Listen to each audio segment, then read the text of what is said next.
Microsoft Research, Hong Kong University of Science and Technology, and Peking University. So infographics are widely used to convey messages and present insights in data. It's aesthetic, memorable, and engaging, and becomes increasingly popular nowadays.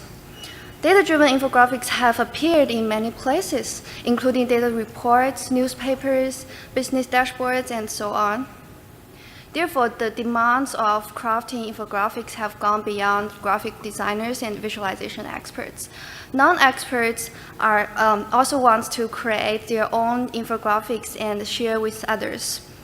Imagine an analyst, Ben, working on the analysis of wine consumption data. Ben may first load the data into a visual analytics tool and explore it interactively. To share the analysis results to the others, he wants to draw an infographic chart like this and present it to the others. So how to create data-driven infographics? There are many tools. Designer-oriented authoring systems such as Adobe Illustrator are flexible to create highly expressive visual designs. Later on, data-driven guides is proposed to enhance the design of data-driven infographics with easy binding with data in vector shapes. However, geared to graphic designers, they usually have complex design environment. Users need to learn to use hand drawing or manipulating low-level vector shapes. And there are also toolkits designed for visualization developers or programmers to create data-driven infographics. For example, with programming languages like JavaScript and toolkits like D3 and HighChart, programmers can also create visualizations with high flexibility and expressiveness. However, it's obvious that code-generated visualizations require high programming expertise, so it's also hard for general users or data analysts to design infographics with these tools. So for general users without strong design or programming background, especially data analysts or other common users, they usually choose data analytics tools such as Power BI, Tableau, Excel to create data visualizations. With these tools, visualizations are generated easily and automatically. But these visualizations are created usually for data analysis, so they are standard charts and they are far from being aesthetic, memorable, engaging, data-driven infographics. So to create an infographic style chart like this, it's still very hard for data analysts or other common users in current data analytics tools. So this leads to our research question. How can we enable general users, especially data analysts, usually they are non-designers, non-programmers, and non-visualization experts, to create expressive data-driven infographics and add to their data reports, newspapers, business dashboards in a smooth way and make them more attractive, memorable, and engaging to further support data communication?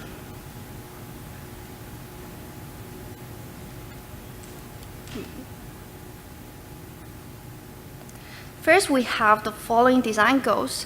We aim to lower the barrier of creating infographics so that users can place visual embellishments onto the charts, to redesign the marks, and at the same time achieve easy data binding. To keep it simple for general users, we adopt a mark customization approach. Marks are the graphics that represent individual data points on the chart. They are one of the most essential and important components of a visual chart. Mark customization allows users to customize their infographics on the basis of the marks. For example, the marks on the bar chart on the left are the rectangles, and on the right, they are replaced with the wine bottles to show the consumption data. Conversely, because we keep the original layout of a visual chart, it becomes more natural to support dynamic data updates. Users do not need to modify the infographics when the underlying data changes. As a result, it enables fast and smooth iterations between data analysis and infographic designs. So how do we enable our users to conduct mark customizations through our design tool? We introduced the following 4 concepts: visual elements, element layout, element repetition, and data binding. So the first one is visual element. To redesign a mark, we can use multiple visual elements and organize them together. The elements include shapes, which can be chosen from our icon library, images that can be uploaded from external files, and text which can be input by the users or bound with data fields. The second concept is element layout, which helps to place the visual elements. We define inner and outer bound of the marks. The inner bound corresponds to the values of individual data points, while the outer bound corresponds to the data points with the maximum value on the charts by default. Users can specify the distance to the inner bound or outer bounds to place an element. For example, you can add data labels, either put them on the top of each bars or align them to the top of the chart. The third concept is element repetition. All the visual elements placed on the chart can be stacked to represent values. The elements are presented as multiple units. So users can specify the exact number of units to be placed along the rows and columns. The last concept is data binding. All the visual properties of the visual elements can be bound with different data fields through our system.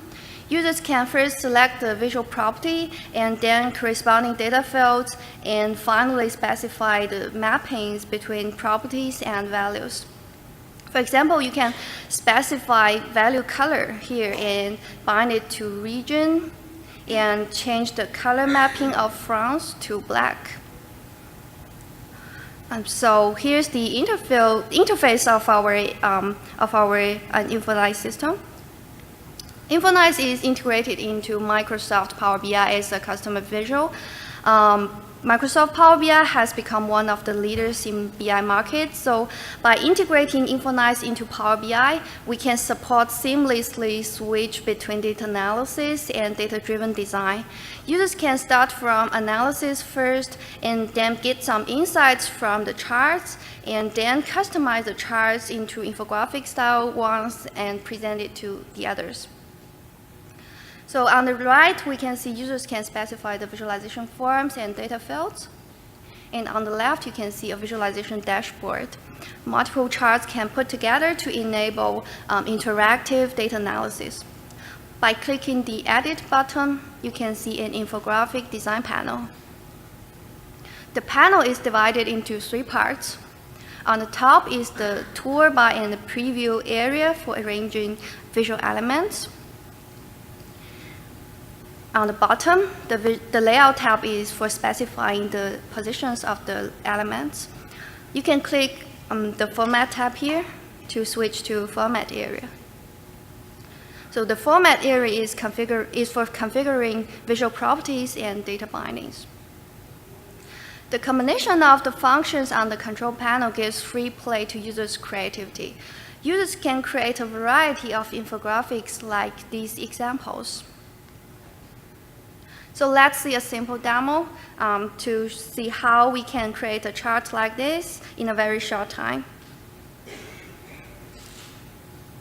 First, we have a Power BI dashboard here to conduct data analysis. We want to redesign the standard column chart on the top left corner to show wine consumption data. So we click the button to bring out the design panel. And then we can delete the rectangles and choose a wine bottle and bind the height to the outer bound and fill the percentage. Then we configure the fill color as purple to make it looks like wine bottle. So you can see now we have created an infographic style chart with different amounts of wine to show wine consumption data in a very short time. Next, I want to show you how to add data labels. So we can first add a text box.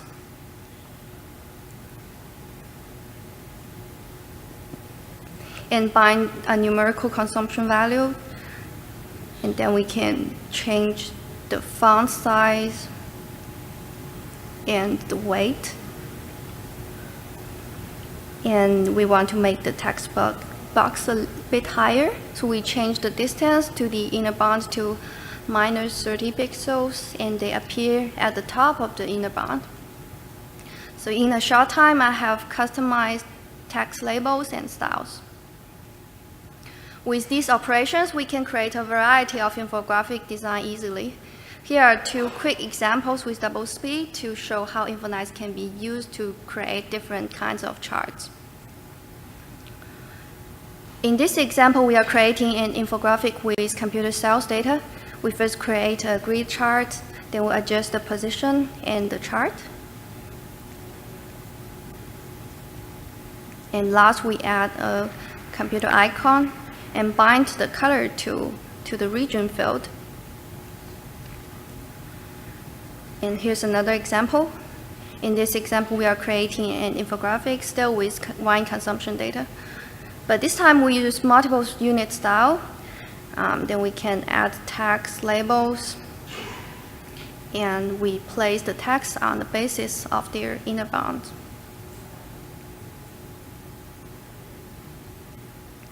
Okay, so to evaluate our system, we have conducted 3 parts of evaluation. Here I will briefly describe the study and results.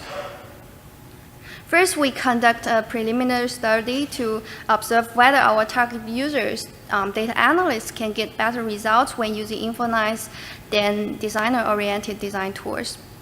So we recruited 16 participants, including students and employees from an IT company who have more or less data analysis needs for daily work. Most of them are not familiar with design software. Because there is no other design tool which has similar functions and target users, we choose Datadriven Guides or DDG for comparison. DDG has similar goals and features with our tool, designing data-driven infographics, but it has different target users with our tool. So we asked our participants to create infographics with the 2 tools, measure the time, and asked external volunteers to rate the resulting infographics. Our results show that general users without design background can create infographics with less time, and they can get higher score. And we also conduct some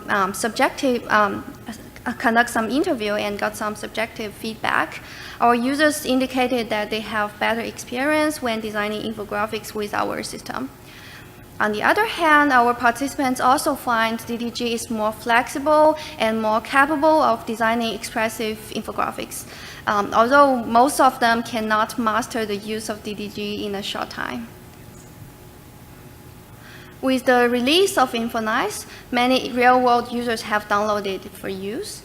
We provide a support email account and received many emails from our users. We found our users are very impressed by the capability that InfoNice provides to empower them to create compelling infographics. Our users also find the infographics created with InfoNice very engaging. To get a more comprehensive understanding on how InfoNice is used in real-world scenarios, we further conducted an online user survey on InfoNice end users. The results show users have a good overall experience, and we also find our users enjoyed using the features that we provide. To wrap up, InfoNice is a novel visualization design tool for data analysts that is integrated into their data analysis workflow. And our results show the effectiveness and potential benefits of our tool to empower normal users to create infographics in a self-service way. Okay, so InfoNice is now available in Microsoft App Stores for downloading, and please feel free to download and design your own data-driven infographics. And I'm happy to take any questions. Thank you.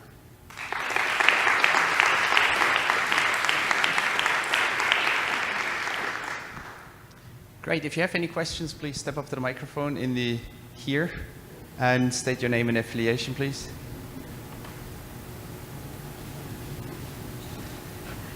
Okay. I have a question. So there's a lot of clicking in your interface. Yes. Did any of your users, or did you have thought about... Sorry, okay, can you hear me? Can you hear me now? Okay, sorry. So there's a lot of clicking in the interfaces when you create these complex graphics. Yes. I was wondering, did anyone complain about this? Did they say they wanted more specific, maybe touch and pen interaction for creating the graphics? And I think because our users are mostly data analysts, so I think they are more familiar with those clicking interactions with the system. But some of our users said that they would like to have like dragging the icons when doing the study, but I think most of them would prefer more to use these clicking interactions. Thank you. Thank you. We have one question more. Hi, Miguel Nacenta, University of St. Andrews. So sometimes when you look at infographics, they have irregularities, or like the designers want to make them quirky in some way. So looking at this particular one, like maybe someone would want to, for example, tilt one of the bottles down to signify, I don't know, that Russia's wine industry is not very good or something like that. Have you considered like a little bit more access to individual elements to play a little bit more, to introduce more variability? So you mean the layout of our design?